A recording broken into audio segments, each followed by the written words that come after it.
जय Hind and hello guys, स्वागत है आपका आपके अपने YouTube चैनल ज्ञानदेव होस्ट में। और इस वीडियो में मैं आपको बताने वाला हूं हरियाणा स्टाफ सिलेक्शन कमीशन यानी कि HSSC CET group C online form 2025 के लास्ट डेट अपडेट के साथ में फॉर्म को कैसे फिल करना है इसके बारे में। गाइस, आप सभी लोग वेट कर रहे थे कि आपकी लास्ट डेट आगे बढ़ेगी, बट यहाँ पर HSSC ने आपकी लास्ट डेट आगे नहीं बढ़ाई है। आपको एक न्यूज़ देखने को मिल रही होगी कि आपकी गुड न्यूज़ है और आपकी जो लास्ट डेट है वो 30 जून 2025 तक बढ़ा दी गई है, बट वो सभी जो भी न्यूज़ थी वो फेक है। HSSC की तरफ से कोई भी ऐसा ऑफिशियल बयान या फिर नोटिस नहीं आया है कि आपकी लास्ट डेट आगे बढ़ी है। और मैं ये आपके लिए जो वीडियो बना रहा हूँ ये मैं वेट करने के बाद में आज रात आप देख सकते हैं 12:37 हो रखी है और 12 जून 2025 है, यानी कि मैंने काफ़ी वेट किया कि आपकी लास्ट डेट आगे बढ़े और मैं फिर खुशखबरी के साथ में फॉर्म को कैसे फिल करना है इसके बारे में वीडियो बनाऊं। बट गाइज, आपकी लास्ट डेट आगे नहीं बढ़ी है। दुआ करता हूं, आशा करता हूं कि आज आपकी लास्ट डेट बढ़ जाए, बट अभी तक आपकी लास्ट डेट नहीं बढ़ी है। अगर आप इसमें एलिजिबल है और इंटरेस्टेड है तो गाइज जितना जल्दी हो सके आप फॉर्म को भर लीजिए, क्योंकि आप लोग सिर्फ आज रात 11:59 यानी कि ऑलमोस्ट 12 बजे तक फॉर्म को भर सकते हैं, 12 जून 2025 तक। अगर आप 12 जून 2025 तक फॉर्म भर लेते और फीस नहीं पे कर पाते तो आपके पास 2 दिन एक्स्ट्रा होंगे। 14 जून 2025 तक शाम 6 बजे तक आप अपना फीस का पेमेंट कर पाएंगे। एंड गाइज, जो इसमें आपका एक्नॉलेजमेंट है वो सभी को अपलोड करना होगा। अगर आपने एक्नॉलेजमेंट अपलोड नहीं किया साइन करने के बाद में तो आपका फॉर्म फाइनल सबमिट नहीं माना जाएगा और आपका फॉर्म रिजेक्ट कर दिया जाएगा, भले ही आपने एप्लीकेशन फीस भी जमा क्यों ना कर दी हो। यानी कि फाइनल एक्नॉलेजमेंट आपको अपलोड करना, जो कि साइन करने के बाद ही अपलोड करना है, वो अनिवार्य है, तभी आपका फॉर्म कंप्लीट माना जाएगा। तो गाइज, अभी मैं आपको आगे इस वीडियो के अंदर पूरा प्रोसेस बताने वाला हूं सभी प्रॉब्लम के सोल्यूशन के साथ में कि कैसे आपको फॉर्म को भरना है। और अगर 12 जून 2025 में किसी भी वक्त ऐसा कोई अपडेट आया कि आपकी लास्ट डेट आगे बढ़ी है तो मैं आपको एक और स्पेशल वीडियो के माध्यम से बता दूंगा और साथ ही साथ अपने टेलीग्राम चैनल पर भी पोस्ट कर दूंगा। तो आप टेलीग्राम चैनल ज्वाइन कर लीजिएगा, उसको ज्वाइन करने का लिंक वीडियो को डिस्क्रिप्शन में दिया है। अभी के लिए आपकी लास्ट डेट नहीं बढ़ी है तो आप अपना फॉर्म भर लीजिए। बढ़ेगी तो अच्छी बात है, नहीं बढ़ेगी तो जो कैंडिडेट इसमें अप्लाई कर चुके हैं उन सभी को ऑल द बेस्ट उनके एग्जाम के लिए। तो गाइज, जो लिंक वीडियो के डिस्क्रिप्शन में मैंने दिया है आप ओपन करेंगे, आपके सामने पूरी जानकारी आ जाएगी। अब आप यहाँ पर इंपॉर्टेंट लिंक के सेक्शन में आकर के CET apply online link open करेंगे, ये वेबसाइट आपके सामने आएगी और यहाँ पर भी आपको अगर लास्ट डेट आगे बढ़ी तो इसी प्रकार से नोट करके देखने को मिल जाएगा कि हाँ लास्ट डेट बढ़ चुकी है, तो आपको बेसिकली पता चल जाएगा। अभी आपको ये फेक न्यूज़ में नहीं रहना है कि हाँ लास्ट डेट बढ़ गई है और मैं बाद में अपना फॉर्म आराम से भर लूँगा। अगर आप एलिजिबल है, सभी डॉक्यूमेंट्स रेडी है तो फॉर्म भर लीजिए। तो जब जैसे ही आप यहाँ पर आ जाएंगे आपको यहाँ पर न्यू यूजर रजिस्ट्रेशन इसके ऊपर क्लिक करना है। फिर आपके सामने इस तरह से इंस्ट्रक्शंस आएंगे, इन सभी को चेक करते हुए आप नीचे की तरफ आएंगे, डिक्लेरेशन के नीचे यहाँ पर टिक करेंगे और फिर accept and proceed to register इसके ऊपर क्लिक करेंगे। अब आप यहाँ पर आपका मोबाइल नंबर डालेंगे जो कि आप रजिस्टर करना चाहते हैं, फिर गेट OTP के ऊपर क्लिक करेंगे।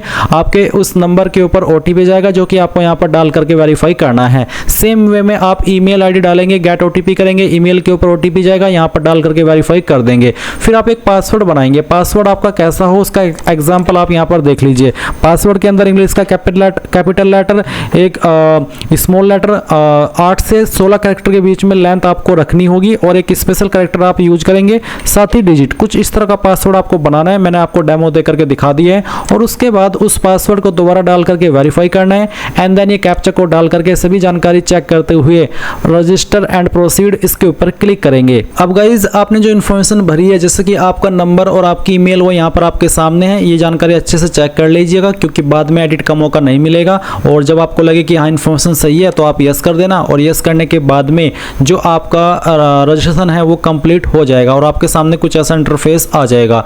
अब आप यहाँ पर आपकी जो पर्सनल इन्फॉर्मेशन है वो फिल करेंगे। तो आपको पूछा कि have you participated in CET 2022, यानी कि जब CET 01/2022 के अंदर आया था क्या आपने तब भी पार्टिसिपेट किया था। अगर हाँ तो यस, और यस करने के बाद में आप यहाँ पर जो आपका CET 2022 का रजिस्टर नंबर है वो डालेंगे और उसके बाद में जो डेट ऑफ बर्थ आपने CET 2022 के अंदर भरी थी वो आप सेलेक्ट कर लेंगे और गेट डिटेल्स के ऊपर क्लिक करके आपने जो उस वक्त जानकारी भरी थी उसी से अपना फॉर्म भर सकते हैं, यानी कि वो जानकारी ऑटोमेटिकली आ जाएगी। अगर आप उसमें कोई एडिट करना चाहते तो कर लीजिएगा। और अगर आपने पहले CET दिया था और आप अपना रजिस्टर नंबर भूल चुके हैं तो आप forgot previous CET registration ID इसके ऊपर क्लिक करके उसको फॉरगॉट भी कर सकते हैं। पर अगर आपने नहीं दिया था तो आप नो कर दीजिएगा। नो करने के बाद आप यहाँ पर आपका फुल नेम एंटर करेंगे। पूरा नाम आप यहाँ पर जो आप एंटर कर रहे हैं आपको 10th के सर्टिफिकेट के अकॉर्डिंग फिल करना है। फिर यहाँ पर आता है date of birth as per matriculation, यानी कि 10th के सर्टिफिकेट के अकॉर्डिंग आपको आपकी डेट ऑफ बर्थ यहाँ पर सिलेक्ट करनी है। अब आप यहाँ पर देखेंगे फादर नेम, तो आपको आपके पिताजी का नाम एंटर करना है। ये भी नाम आप 10th के सर्टिफिकेट के अकॉर्डिंग एंटर करिएगा और फिर जो आपकी माताजी है उनका नाम भी आपको यहाँ पर डाल देना है। फिर आप देखेंगे आधार नंबर, आपको आपका आधार नंबर डालना है, उसको दोबारा डाल करके वेरीफाई करना है। साथ ही साथ आप आधार की फाइल यहाँ पर अपलोड भी करेंगे जिसका साइज 20 से 200 KB के बीच में रखा है और फॉर्मेट JPEG, JPG और PDF, यानी कि इनमें से कोई भी चल जाएगा। तो आप चूज फाइल के ऊपर क्लिक कीजिएगा और जहाँ पर भी आपकी आधार की फाइल है वो सिलेक्ट कीजिएगा और उसके बाद में आपको यहाँ पर उसको अपलोड करना है। चलिए मैं आपको यहाँ पर दिखाता हूँ अपलोड करके। मैं एक यहाँ पर रैंडम ID आपको अपलोड करके दिखा रहा हूँ। तो मैंने ये ID सेलेक्ट की, उसके बाद में आप यहाँ पर इसको ओपन करेंगे, आपकी फाइल यहाँ पर इस तरह से आ जाएगी। उसके बाद आप देखेंगे जेंडर, तो आपको आपका जेंडर सेलेक्ट कर लेना है और उसके बाद है आइडेंटिफिकेशन मार्क। उसके पहले आप देखेंगे मैरिटल स्टेटस, तो मैरिड हो या अनमैरिड वो आपको सेलेक्ट करना होगा। फिर है आइडेंटिफिकेशन मार्क फर्स्ट, आपकी बॉडी के ऊपर वो निशान जिससे आपकी बॉडी की पहचान होती है। ये मार्क आपकी बॉडी के ऊपर कहीं पर भी हो सकता है, जहाँ पर भी है वही आप लिख दीजिएगा। और अगर आपकी बॉडी के ऊपर एक और मार्क है, 2 मार्क है तो आप लिख दीजिए, नहीं है तो आप खाली छोड़ दीजिए। फिर आप सेव एंड नेक्स्ट के ऊपर क्लिक करेंगे। अब गाइज आपके सामने यहाँ पर एड्रेस की इन्फॉर्मेशन आ चुकी है। तो आप एक तरफ देख सकते हैं कोरेस्पोंडेंस एड्रेस और नीचे है आपका परमानेंट एड्रेस। कोरेस्पोंडेंस एड्रेस का मतलब होता है प्रेजेंट एड्रेस। तो जो भी प्रेजेंट एड्रेस है वो आप यहाँ पर house number, street, colony name इसके अंदर डाल देंगे। स्टेट आपकी जो भी है वो आपको सेलेक्ट कर लेनी है। डिस्ट्रिक्ट आपकी जो भी है वो डिस्ट्रिक्ट सेलेक्ट कर लेंगे। आपका सिटी सेक्टर क्या है वो आपको यहाँ पर डाल देना है एंड देन पोस्ट ऑफिस भी आपको भर देना है और फिर जो आपका पिन कोड है वो आपको यहाँ पर डाल देना है। नीचे एक सवाल है कि इस permanent address is same as correspondence address then select yes, यानी कि अगर आपका प्रेजेंट एड्रेस और परमानेंट एड्रेस सेम है तो यस कर देना, अगर सेम नहीं है तो नो करके अलग से अपना परमानेंट एड्रेस भरिएगा और सेव एंड नेक्स्ट के ऊपर क्लिक कीजिएगा। अब गाइज आप यहाँ पर देखेंगे कैटेगरी इन्फॉर्मेशन, तो आपसे सवाल पूछा है are you a domicile bonafide resident of Haryana, यानी कि क्या आप हरियाणा के स्थायी निवासी, आपके पास निवास प्रमाण पत्र है, अगर है तो यस, और यस करने पर आपको सर्टिफिकेट नंबर देना होगा आपके निवास प्रमाण पत्र का। सर्टिफिकेट किस डेट में इशू हुआ है वो डेट भी आपको सिलेक्ट करनी होगी और कौन सी अथॉरिटी के द्वारा सर्टिफिकेट जारी हुआ है वो अथॉरिटी भी आपको यहाँ पर लिखनी है। आपको आपका सर्टिफिकेट चेक करना होगा और उस पर आपको जहाँ पर सक्षम अधिकारी लिखा हुआ होता है और उसके बाद में जिस भी पोस्ट का नाम लिखा होता है वही आपको यहाँ पर लिख देना है। साथ ही साथ आप सर्टिफिकेट को यहाँ पर अपलोड भी करेंगे। साइज 20 से 200 KB के बीच में और फॉर्मेट JPEG, JPG या फिर PDF का रखा है। अब आती है कैटेगरी, अगर आप हरियाणा से है तो जो अभी आपकी हरियाणा के अंदर कास्ट कैटेगरी है वो आपको यहाँ पर सिलेक्ट कर लेनी है। जैसे कि अगर backward class non creamy layer या फिर आपका backward class B non creamy layer या AWS डिप्रीव्ड शेड्यूल कास्ट, तो जो भी है वो आपको बताना होगा। जैसे कि मैंने डेमो के लिए कास्ट सेलेक्ट की है। अब आता है कैटेगरी सर्टिफिकेट नंबर, तो कैटेगरी सर्टिफिकेट नंबर देंगे, उसकी इशू डेट देंगे और वो किसके द्वारा जारी हुआ है वो अथॉरिटी का नाम आपको यहाँ पर लिखना है। आपको सर्टिफिकेट चेक करना है, जहाँ पर सक्षम अधिकारी लिखा होता है वहीं पर आपको स्लैश के बाद में देखने को मिल जाता है कि किसके द्वारा ये जारी हुआ है। फिर उसको अपलोड भी कर देंगे। फिर कुछ और सवाल है जिनके आंसर आपको करने हैं, जैसे कि have you work or are you presently working on ad hoc contract work charge daily wages basis in any department board corporation of Haryana government. Basically क्या आप अभी काम कर रहे हैं या फिर आपने किया है department board corporation of Haryana government के अंदर, अगर हाँ तो यस, नहीं तो आप नो करेंगे। फिर क्या आप एक्स सर्विसमैन है या फिर आपकी फैमिली में से कोई जॉब में था, अगर हाँ तो यस, नहीं तो आपको नो करना है। क्या आप एक डिपेंडेंट ऑफ फ्रीडम फाइटर, यानी कि जो फ्रीडम फाइटर थे, स्वतंत्रता सेनानी थे, उसके आश्रित अगर आप है तो यस, नहीं तो आपको नो करना है। फिर क्या आप विकलांग है, अगर है तो यस, नहीं तो यहाँ पर भी आप नो करेंगे। Are you an eligible sports person, यानी कि क्या आप एक एलिजिबल स्पोर्ट्स पर्सन है, ESP है तो यस, नहीं तो आप नो कर देना। क्या आपके ऊपर कभी कोई FIR दर्ज हुई है तो आपको बताना है कंप्लेंट थी या फिर FIR, अगर कुछ भी नहीं तो आप नो कर दीजिए और फिर सेव एंड नेक्स्ट के ऊपर क्लिक कीजिए। अब गाइज आपके सामने यहाँ पर एजुकेशन का सेक्शन आ चुका है, तो आपको यहाँ पर कुछ ऑप्शन दिए, जैसे कि प्लीज सिलेक्ट योर 12th और इक्विवेलेंट क्वालिफिकेशन स्टेटस। तो जो आपकी 12वीं है वो आपने कंप्लीट कर लिया तो यहाँ पर टिक करेंगे। 12th क्लास अभी आप कर रहे हैं 2025 के अंदर तो आप ये ऑप्शन टिक करेंगे, या फिर 12th या फिर उसके बराबर की कोई योग्यता आपने कंप्लीट की है तो आप इसके ऊपर टिक करेंगे। कोई एडिशनल क्वालिफिकेशन कंप्लीट किया तो आप यहाँ पर टिक करेंगे। तो अगर आप 12वीं की जानकारी देना चाहते हैं, आपकी 12वीं कंप्लीट हो चुकी है तो पहले ऑप्शन, 12वीं कर रहे हैं तो सेकंड ऑप्शन। फिर उसके बाद आप यहाँ पर देखेंगे कि आपको जानकारी देनी है अपनी क्वालिफिकेशन की। तो सबसे पहले आपको यहाँ पर इसमें 10th सेलेक्ट कर लेना है। अगर आपने 10th विद हिंदी की है या फिर विद संस्कृत की है तो आप सेलेक्ट करेंगे। जैसे कि मेरी 10वीं हिंदी के साथ में थी, हिंदी मेरे पास सब्जेक्ट था 10वीं में, तो मैंने इसको सेलेक्ट कर लिया। अब आपको बताना है कि आपने इनमें से किस बोर्ड के द्वारा आपकी 10वीं की है। यहाँ पर काफ़ी सारे बोर्ड आपको देखने को मिल रहे हैं, तो जो भी आपका बोर्ड है वो आप यहाँ पर सेलेक्ट कर लेना। उसके बाद में किस ईयर के अंदर आपने पास की थी वो साल आप यहाँ पर सेलेक्ट कर लेंगे। आपका 10वीं का रोल नंबर क्या था वो आप यहाँ पर डाल देंगे, परसेंटेज आपकी कितनी थी वो आप यहाँ पर डालेंगे, और फिर आपको आपका सर्टिफिकेट भी अपलोड करना है 10वीं का। तो आप यहाँ पर चूज फाइल के ऊपर क्लिक करके आपका 10वीं का सर्टिफिकेट अपलोड करेंगे। बट गाइज यहाँ पर जो सर्टिफिकेट आपको अपलोड करना है इसका फॉर्मेट PDF का रखा है। अगर आपके सर्टिफिकेट में एक से ज़्यादा फाइल है तो आप उनको कैसे PDF के अंदर कन्वर्ट करके अपलोड करेंगे वो जान लीजिए। आपको गूगल के अंदर आना है और सर्च करना है इमेज टू PDF।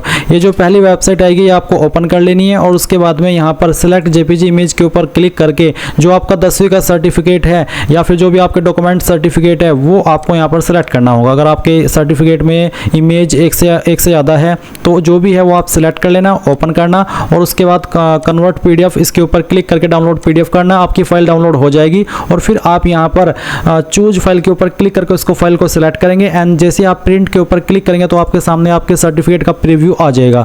अब आप यहाँ पर आपका जो नाम है वो अगेन एंटर करेंगे 10th के सर्टिफिकेट के अकॉर्डिंग, और फिर यहाँ पर जो आपकी डेट ऑफ बर्थ है वो भी आपको 10th के सर्टिफिकेट के अकॉर्डिंग अगेन सिलेक्ट कर लेनी है। इसके बाद में आप यहाँ पर देखेंगे 12th कंप्लीटेड, यानी कि मैंने 12th कंप्लीटेड का ऑप्शन सेलेक्ट किया था तो मेरे सामने यहाँ पर ये वाला इस तरह से आ रहा है। अब आपको आपका स्ट्रीम सेलेक्ट कर लेना है इनमें से जो भी है, जैसे कि 12th विद एग्रीकल्चर या फिर आपकी 12th विद आर्किटेक्चर, इसके अलावा any stream, arts, commerce, non medical, science, तो जो भी है वो आप सिलेक्ट कर लेना। उसके बाद में आपने आपकी 12वीं किस बोर्ड से की है वो बोर्ड आपको सिलेक्ट कर लेना है, किस साल के अंदर पास की वो साल सिलेक्ट कर लेंगे। फिर आपको 12वीं का रोल नंबर एंटर करेंगे, और आपकी परसेंटेज या फिर CGPA क्या है वो आपको यहाँ पर एंटर कर देनी है।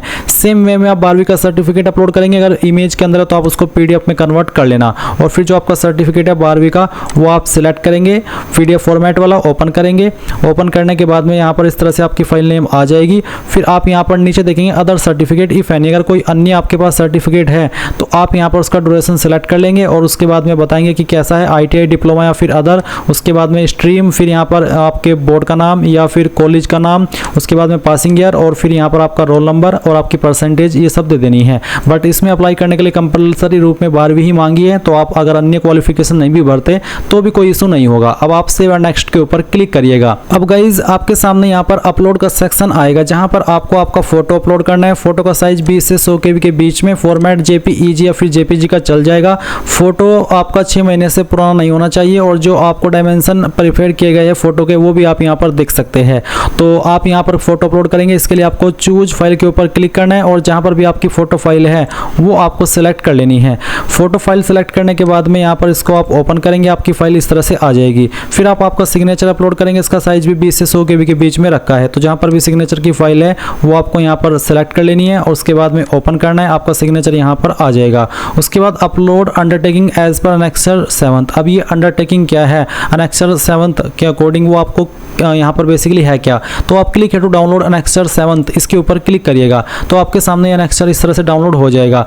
अब आपको यहाँ पर इसमें आपका नाम लिखना है, son of, daughter of, wife of, यहाँ पर यानी कि आपके पिता का, आपके फादर का या फिर आपके हस्बैंड का, ये जो नाम है वो यहाँ पर दीजिएगा।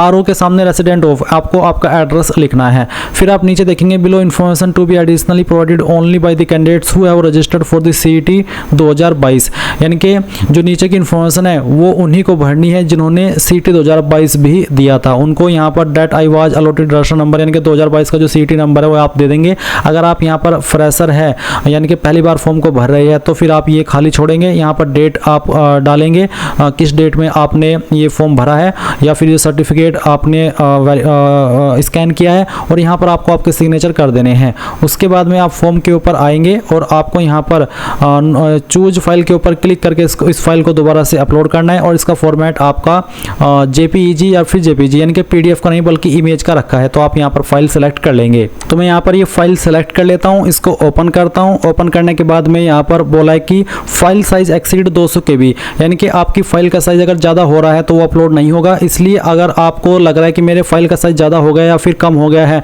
तो आप उसको कैसे कम या ज़्यादा करेंगे वो जान लीजिए। आप गूगल के अंदर सर्च करेंगे, अगर आपका फोटो फाइल साइज का कम है और आपको बढ़ाना है तो आप सर्च कीजिएगा इंक्रीज इमेज साइज। अगर ज़्यादा है और कम करना है तो आपको डिक्रीज इमेज साइज, ये आपको यहाँ पर सर्च करना है। तो आप यहाँ पर ये सर्च करेंगे। उसके बाद में आपको यहाँ पर ये जो reduce image size PI7 image tool है ये ओपन कर लेनी है। सबसे बेस्ट वेबसाइट है ये चीज़ करने के लिए। सिलेक्ट JPG इमेज के ऊपर क्लिक करेंगे और जो आपकी फाइल है वो आपको सिलेक्ट करनी है, ओपन कर लेना है।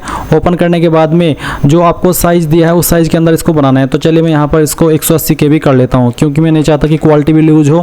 तो अब यहाँ पर आप रिड्यूस साइज इसके ऊपर क्लिक करेंगे और उसके बाद में फाइल आपकी तैयार होगी। आप डाउनलोड के ऊपर क्लिक करिएगा और ये फाइल आपकी डाउनलोड हो जाएगी। फिर आप यहाँ पर आपके फॉर्म के ऊपर आइए, चूज फाइल के ऊपर क्लिक कीजिए। जो फाइल अभी आपने यहाँ पर कन्वर्ट की है उसको सिलेक्ट कर लीजिए, इस तरह से वो आएगी। यहाँ पर टिक कीजिए और सबमिट कर दीजिए। सबमिट करने के बाद में यहाँ पर गाइज आपने जो भी जानकारी शुरू से लेकर अभी तक भरी है वो आपके सामने होगी। सभी जानकारी आप चेक कर लेंगे और नीचे की तरफ यहाँ पर आकर के आप देखेंगे have you filled the form by yourself, यानी कि ये फॉर्म है जो आपने अभी भरा है वो क्या आपने खुद से भरा है या फिर आपने भरवाया है। अगर आपने साइबर कैफे में भरवाया तो आप नो करिएगा, अगर आप खुद से भर रहे हैं तो यस कर दीजिएगा। यहाँ पर टिक कीजिएगा और सबमिट OTR फॉर्म इसके ऊपर क्लिक कीजिएगा। इसके बाद आप यहाँ पर देखेंगे कि आपका जो OTR है वो हो चुका है। अगर आप यहाँ पर वेरीफाई अपना आधार करना चाहते हैं तो आपको बोला है कि verify citizen resources information department private पहचान पत्र, यानी कि दो ऑप्शन है आपके पास, वेरीफाई आधार और वेरीफाई PPP। बोला है आधार नंबर एंड क्लेम 50% डिस्काउंट। अगर आप ये वेरीफाई कर लेंगे तो आपको यहाँ पर 50% का डिस्काउंट मिल जाएगा। तो जो भी आप इसमें माध्यम सेलेक्ट करें वेरिफिकेशन का तो वो सिलेक्ट कीजिए। मैं वेरीफाई आधार के ऊपर क्लिक करता हूँ। उसके बाद में इस तरह का इंटरफेस आएगा आपके सामने। आपका नाम होगा, आपकी डेट ऑफ बर्थ होगी, आपको एक कैप्चा यहाँ पर डालना है और फिर सबमिट कर देना है। गाइज अगर आपकी इन्फॉर्मेशन जो आपने आपका नाम, डेट ऑफ बर्थ और आधार नंबर दिया है वो आधार के अकॉर्डिंग हुई 10वीं में भी और आपके आधार में भी, तो आपका आधार वेरिफिकेशन हो जाएगा और फिर आप इसी इंटरफेस पर आ जाएंगे और आपको यहाँ पर जो फीस का अमाउंट है वो यहाँ पर 250 रुपये देखने को मिल जाएगा। तो गाइज अब आप यहाँ पर देखेंगे कि आपका फीस का अमाउंट कट हो चुका है, यानी कि आपको 50% का डिस्काउंट मिल चुका है। अगर आप यहाँ पर आपका आधार वेरीफाई करेंगे तो आपको 250 रुपये का छूट मिलेगा। अगर आधार वेरीफाई नहीं कर पा रहे तो आप यहाँ पर जो आपका परिवार पहचान पत्र है इसको भी वेरीफाई करा सकते हैं, तब भी आपको 50% का डिस्काउंट मिल जाएगा। अब आप क्या करेंगे, नीचे डिक्लेरेशन के ऊपर टिक करेंगे। इसके बाद में कंटिन्यू टू पे इसके ऊपर क्लिक करिएगा। फिर गाइज आपको यहाँ पर पेमेंट के पेज पर ट्रांसफर किया जाएगा। इस तरह का इंटरफेस आएगा, आपको ओके करना है। ओके करने के बाद में आप यहाँ पर कंटिन्यू इसके ऊपर क्लिक करेंगे और यहाँ से ओके कर दीजिएगा। एक बार फिर से आपको ओके कर देना है एंड इसके बाद में आपके सामने जो पेमेंट की जानकारी है वो फिल करने के ऑप्शन आएंगे। तो यहाँ पर आप आपकी एप्लीकेशन फीस इनमें से किसी भी माध्यम का इस्तेमाल करके जमा कर सकते हैं, जैसे कि SBI net banking, SBI debit card, UPI। अगर आप चाहते हैं कि पेमेंट के अंदर कोई इशू ना आए और आपके पास नेट बैंकिंग अवेलेबल है तो गाइज आप नेट बैंकिंग यूज कर सकते हैं, चाहे SBI की या फिर अदर बैंक की। इसके अलावा डेबिट कार्ड, तो इनमें से जो माध्यम का आपको इस्तेमाल करना है वो माध्यम आप सिलेक्ट करिएगा और फिर आप यहाँ पर अपनी फीस जमा करिएगा। अभी आप यहाँ पर देख सकते हैं पेमेंट डन सक्सेसफुली 10 जून 2025, यानी कि डेट भी आप चेक कर सकते हैं और आपको यहाँ पर जो पेमेंट डिटेल्स है वो देखने को मिल जाएगी। आप यहाँ पर थोड़ा सा वेट करिएगा, ऑटोमेटिकली आपको इसी वेबसाइट के ऊपर रिडायरेक्ट किया जाएगा जहाँ से आपने फॉर्म फिल करना स्टार्ट किया था, तो आपको वेट कर लेना है। तो गाइज आप यहाँ पर देख सकते हैं पेमेंट सक्सेसफुल, ट्रांजैक्शन ID आपको मिल चुकी है। आप इसको नोट कर लीजिएगा, स्क्रीनशॉट ले लीजिएगा। अब आप यहाँ से ओके करेंगे और ओके करने के बाद में अब आपके सामने यहाँ पर आएगा प्रिंट एक्नॉलेजमेंट। यही वो स्टेप है जो कि आपको यहाँ पर कंप्लीट करना है। बहुत सारे कैंडिडेट को लग रहा हो कि मैंने पेमेंट कर दिया और मेरा फॉर्म फाइनल सबमिट हो गया, तो गाइज वो पूरा सच नहीं है। आपको यहाँ पर ये प्रिंट एक्नॉलेजमेंट भी करना है। कैसे करना है इसका प्रोसेस भी जान लीजिए। आप प्रिंट एक्नॉलेजमेंट इसके ऊपर जैसे ही क्लिक करेंगे तो आपके सामने यहाँ पर आपके फॉर्म का जो एक्नॉलेजमेंट है वो आ जाएगा, जैसे कि आप वीडियो में देख सकते हैं। इस फॉर्म के अंदर यहाँ पर 3 पेज है, तीनों पेज पर आपको साइन करना होगा। कैसे करेंगे वो भी जान लीजिए। आपके सामने ये PDF इस तरह से आ चुका है। चाहे आप कंप्यूटर से फॉर्म को भर रहे हैं या फिर आप अपने मोबाइल से भर रहे हैं, इसको आपको प्रिंट करा लेना है। जी हाँ, आपने सही सुना, आपको इसको प्रिंट कराना होगा। प्रिंट कराने के बाद में आपको यहाँ पर इन तीनों पेज के ऊपर साइन करने हैं इस वाले बॉक्स में, जो कि यहाँ पर आपको नीचे की तरफ दिया है। यहाँ पर आप वही वाले सिग्नेचर करिएगा जो सिग्नेचर आपने फॉर्म के अंदर भी अपलोड किए हैं। तो तीनों पेज पर नीचे की तरफ आपको आपके सिग्नेचर कर देने हैं। सिग्नेचर करने के बाद में अब आप इसको फिर से अपलोड करिएगा। आपको यहाँ पर ये बोला है कि आपको ये जो प्रिंट एक्नॉलेजमेंट है, ये प्रिंट करने के बाद में इसको स्कैन करना है एवरी पेज को, और फिर आपको यहाँ पर इसको अपलोड करना है। अपलोड करने का फॉर्मेट आपका PDF का है और साइज 20 KB से लेकर के 5 MB के बीच में रहना चाहिए। एंड अगर आप ये चीज़ नहीं करते हैं, अपना जो साइंड एक्नॉलेजमेंट है वो अपलोड नहीं करते हैं, तो आपका फॉर्म फाइनल सबमिट नहीं माना जाएगा और आपका फॉर्म रिजेक्ट हो जाएगा और फिर आपको एडमिट कार्ड भी नहीं आएगा। अब आपको यहाँ पर ये चीज़ करनी कैसी है, चलिए आपने इसको प्रिंट करा लिया है। प्रिंट कराने के बाद में यहाँ पर आप जो 3 पेज आपको मिलेंगे उन तीनों के ऊपर साइन कर दीजिएगा। अब साइन करने के बाद में आपको ये दोबारा से अपलोड कैसे करना है वो जान लीजिए। आपको इसको स्कैन करना होगा, इन तीनों पेज को कैसे करेंगे वो जान लीजिए। चलिए आपके पास कोई ज़्यादा बड़ा ऐप नहीं मिला या फिर सिंपली आपके पास आपके कैमरे का फ़ोटो है, आपको नहीं आता है कोई स्कैनर का इस्तेमाल करना। वैसे तो अब बहुत सारे ऐप मिल जाएंगे आपको डॉक्यूमेंट स्कैन करने के, पर अगर वो भी अवेलेबल नहीं हो पा रहा है तो आपको सिंपली क्या करना है, इन तीनों पेज के ऊपर जो आपने साइन किए हैं उनके फ़ोटो आपको ले लेने हैं। जी हाँ, आपने सही सुना, तीनों पेज आप प्रिंट करा करके ले आए, उनके ऊपर आपने साइन कर दिए। साइन करने के बाद में आपको इन तीनों पेज के फ़ोटो ले लेने हैं जिनके ऊपर आपने साइन करके रखा है, एक एक करके। ज़रूरी नहीं है कि एक ही बार में तीनों को फ़ोटो ले, आपको एक एक करके तीनों के फ़ोटो ले लेने हैं। और फ़ोटो लेने के बाद में आपको उनको PDF के अंदर बनाना है। वो कैसे बनाएंगे वो आप जान लीजिए। आप गूगल के अंदर आइएगा, सर्च कीजिएगा इमेज टू PDF, जो मैं आपको दिखा रहा हूँ। आपको गूगल के अंदर लिखना है इमेज टू PDF। ये आप जैसे ही सर्च करेंगे तो आपके सामने जो पहले वाली वेबसाइट आएगी इसको ओपन कर लेना।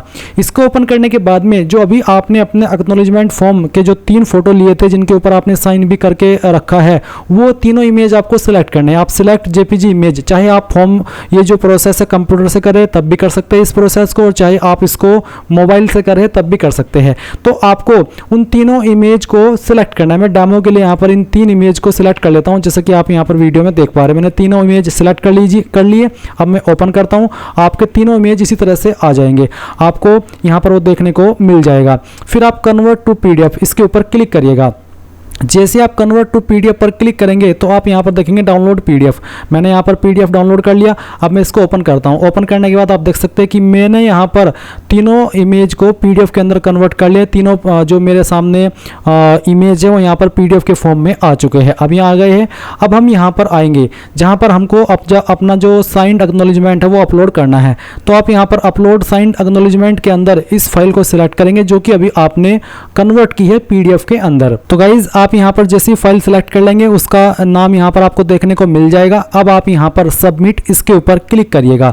सबमिट के ऊपर क्लिक करने के बाद में आप देखेंगे एक्नॉलेजमेंट अपलोडेड सक्सेसफुली। अब आप यहाँ से ओके कर दीजिए। अब गाइज आपका यहाँ पर फॉर्म फाइनल सबमिट हुआ है। अब आपका फॉर्म फाइनल सबमिट माना गया है। आप यहाँ पर क्लिक है टू व्यू साइंड एक्नॉलेजमेंट, इसके ऊपर क्लिक करके जो भी आपने इसमें आपका एक्नॉलेजमेंट अपलोड किया है साइन करने के बाद में वो भी व्यू कर सकते हैं। आपके सामने PDF फाइल आ जाएगी और इस तरह से गाइज आप लोग अपना फॉर्म भर पाएंगे। आप इसका प्रिंट ले लीजिएगा। क्लिक है टू व्यू साइंड एक्नॉलेजमेंट के ऊपर क्लिक करके एंड देन ये आपका कंप्लीट प्रोसेस है। आई होप आपको सब कुछ समझ में आ गया होगा। अगर अभी भी कोई सवाल डाउट रह गया हो तो कमेंट के माध्यम से पूछ लेना, और अगर आपने वीडियो को लाइक शेयर नहीं किया है तो कर दीजिएगा। Thanks for watching. जय हिंद।